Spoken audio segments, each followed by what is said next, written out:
Hey everyone, this is Saptarshi here, and I welcome you back to our course on machine learning using Python. So we are today at a hands-on session, and we'll do our hands-on in the regular Kaggle environment.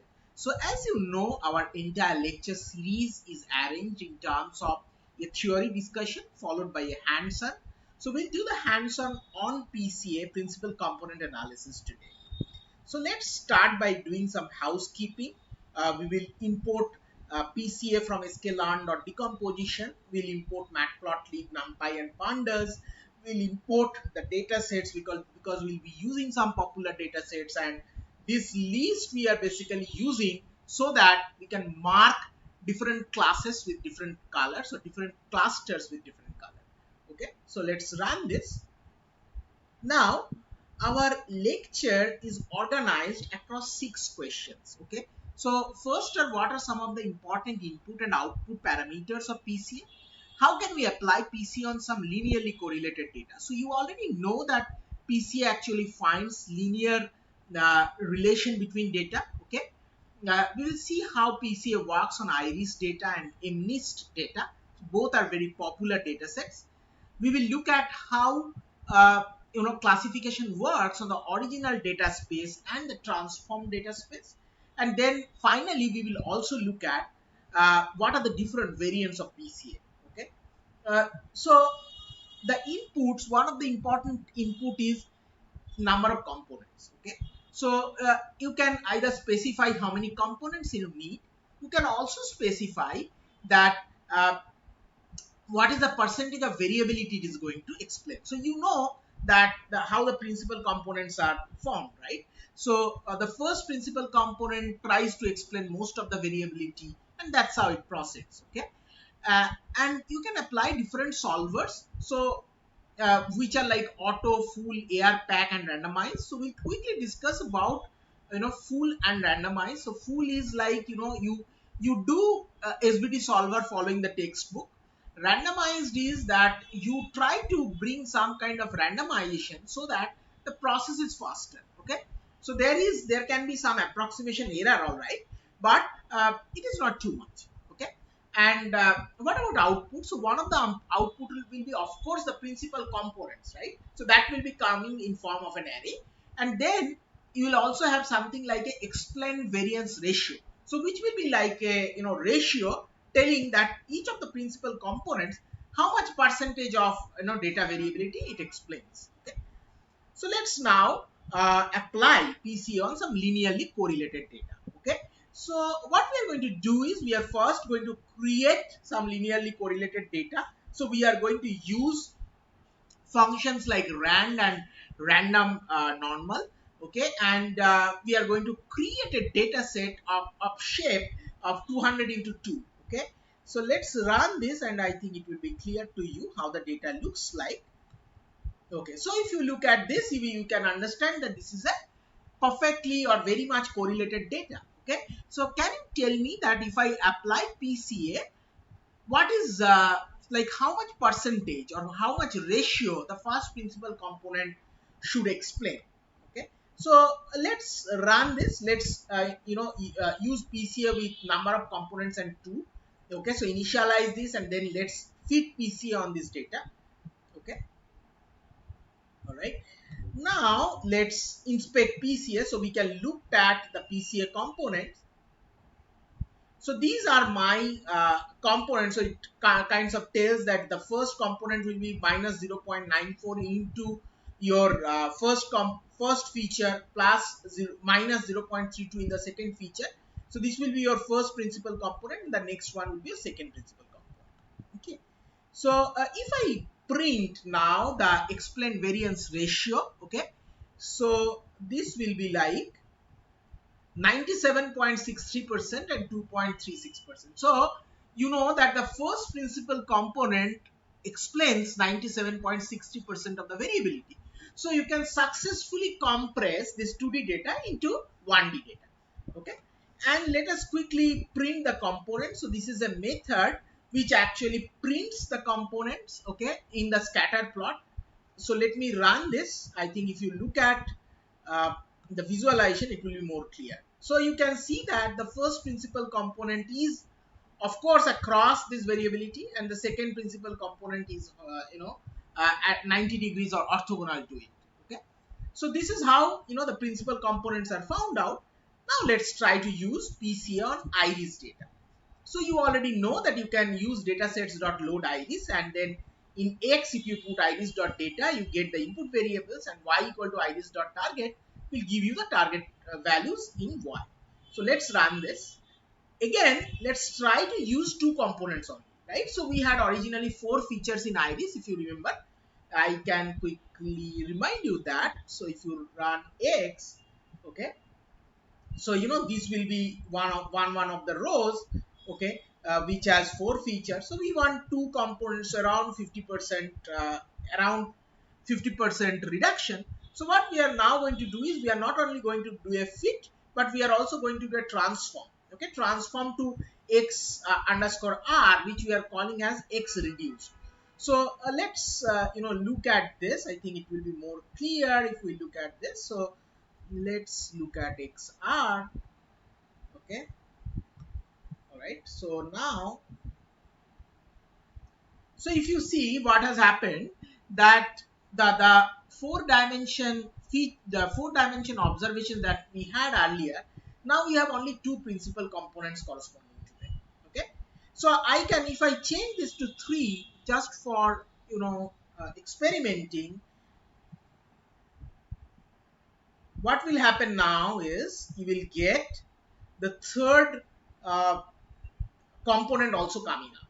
Okay, so you might be also interested to look at the explained variance, right? So let's look at what all properties PCA has got. You can just press tab and it will tell you.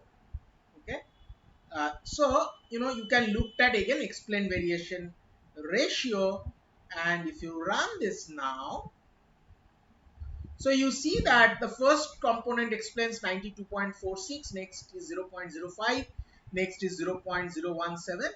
So I think 2 components are fair enough, right? So let's just use 2 and again fit transform. So now XR should be back to 2 dimensions. All right. Now let's do a scatter plot, and again let's color different classes separately. So if you use these 2 principal components, okay, you can see that what is happening, this class is well separated and these 2 classes are not that well separated. However, it is doing quite a good job. And why this is happening? Because these 2 principal components actually explains 97% of the variability. Let's do a small experiment. Okay, so let's use all the components. So let's use all our 4 components now. Okay, let's fit this, and if you now run the ratio, you will see that the last component further explains very less amount of data variability. Okay, so the array now, or it has again 4 features. So instead of using this first principal component and second principal component, if I use now second and third, let's see how the data looks like. Okay, so can you see the difference? Okay, so the difference is that now it is all over the places, because these 2 last principal components do not capture any amount of variability. All right, now let's look at PCA on MNIST dataset. So MNIST is again a very famous dataset. It is called as the hello world of computer vision, which has all your handwritten digits. Okay, so let me run this and I will explain further. Okay,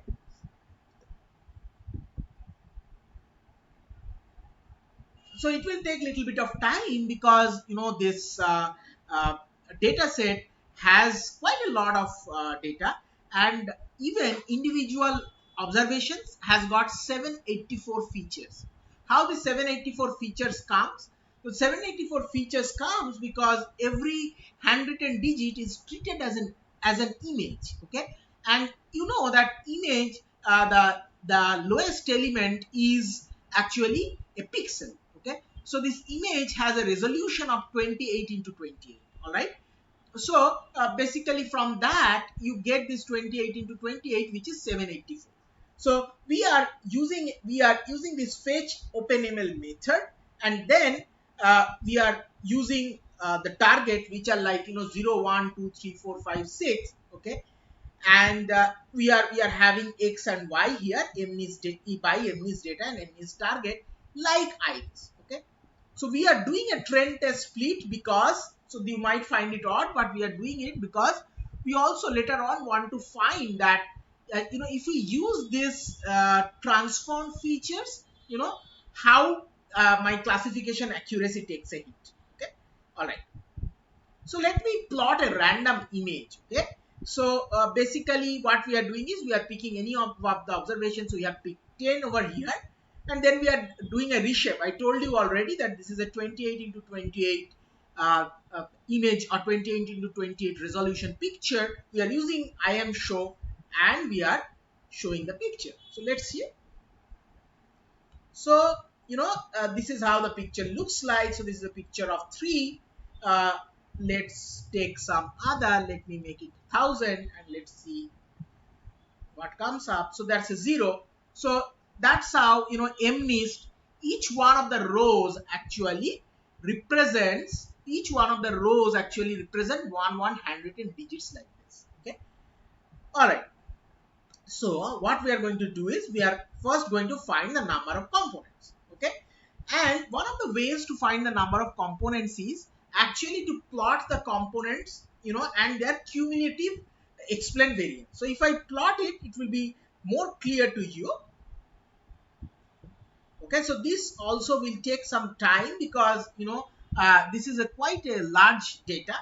Okay, so this is the result of PCA. So you can see that actually you had 784 features. So when you reach 784, 100% of your variability is explained. But of course then you are not getting any reduction at all. Okay, you'll be surprised to see that you are getting around 90%, 95% variability when you are at features between 100 to 200. Okay, so let's try another way. So here what we do is that instead of trying to find out by this graph, we are using n components equal to 0.90. So basically what we are telling is pick that many amount of number of components, which explains 90% of the variability. Okay, so let me run this. Okay, now if I print this number of components, okay, so okay, just let me run again. Okay, maybe. So PCA in components is telling me to be 0.9. Now let me fit this.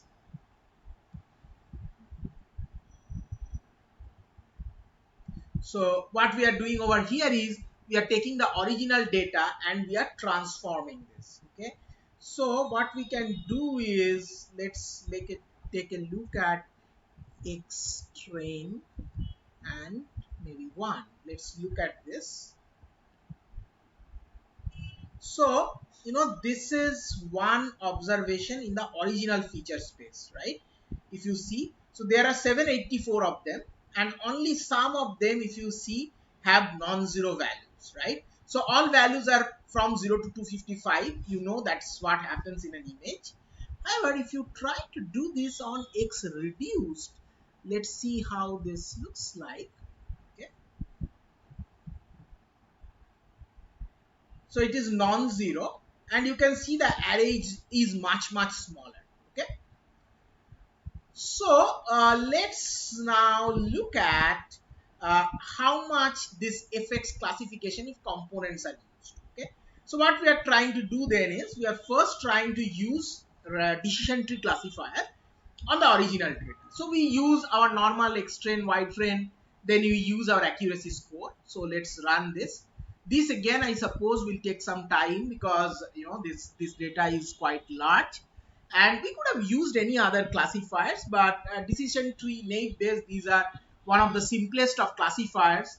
Doesn't do a lot of things on their own. So the effect of the components will be much more perceivable when we use such a data set. So when we run this on the original data, on the test data set, we get a accuracy of 87.15%. Okay.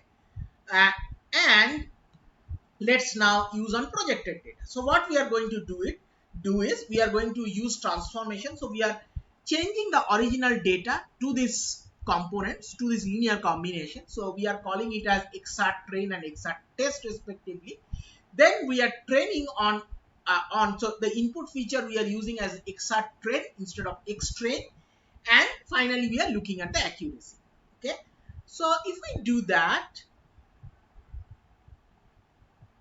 okay, so first of all, we can look at the shape of XR train. Okay, uh, and let's first look at how much reduction it has got. Okay, how much feature space it has reduced. So it is giving you 83.70%. So around 3% drop is there. Okay, so how many components you think has been removed? Okay, so let's check that out, right? So let's see, x r train dot shape. I hope it is a data frame. Yeah, so it has dropped to 87. So can you think about the like the accuracy it is giving you? Okay, so out of 784 it is only preserving 87 of them, around 10%, and still it can give you an accuracy of 83.70%. Okay, so where actually you cannot deal with so high dimension data, and you can live with some amount of inaccuracy, this can be really a very good choice. So what are some of the variants of PCA? So this is also a very, very important question. So one of the variant is randomized PCA. So, it's a faster method, and there is some matrix approximation that happens. Okay. So, by default, if you use the, solver option as auto, and if the data set is very large, scikit-learn automatically switches from full PCA to randomized PCA. Okay. Next is incremental PCA. So you remember about minibatch gradient descent, right? So when we cannot feed the entire data, the data set is very large, we cannot feed that in memory. You can use this incremental PCA, which works on mini batches. All right. Uh, Another very, very important method is called a sparse PCA. So, the normal version of PCA uses linear combination of the original features. Okay. So the coefficient of the features are referred as loading. Okay. So let's say, and in the normal variant, most of them are non-zero. So you might have seen the house prices prediction problem. Okay. So where you are trying to find house price of a house. So maybe your first, and some of the components are number of rooms, distance from school, floor area, etc. And you have got the first principal component as 0.2 into number of rooms, 0.5 into distance from school, and 0.3 into floor area. So you can understand that if you take this to business people, they cannot, they will look at this equation very skeptically, right? So this model is not interpretable. What this principal component actually means. Uh, so now in sparse PCA, what happens is that an attempt is made so that the loadings are zero. Okay, most of the loadings are zero. So maybe you will get the first principal component where you have only number of rooms as non-zero. All others are very close to zero. So it is very similar to lasso in its philosophy or principle. So the model when you use sparse PCA is very, very interpretable. Okay, and then you have kernel PCA. So it uses same kernel trick as SVM. Okay, so let's again understand this using a picture. So you know about this concentric circles already, right? And you can understand that if you think of variability of the data, PCA cannot really do a lot of things, because these are concentric. So it cannot find out that one variability is here and one set of variability is here, right? So if you, so as expected, if you plot the principal, find the principal components and plot them, then this is how it will look like. Okay, uh, so it cannot understand the data variability. However, if you use kernel PCA, it perfectly separates these two these two sources of variability. All right, so like SVM's kernel, what kernel PCA does is that it no longer tries to find linear combination of the features. Okay, so it tries to, it now allows you to have nonlinear combinations, okay, or combination of nonlinear features, but maintaining the orthogonality. All right, so we try to explain several of the practical issues of PCA, okay, and I hope you can copy this and run all this. So if you have liked this, please hit the like button, please subscribe to our channel, and please feel free to put your confusion in the comment section. Thank you so much for watching our video, guys.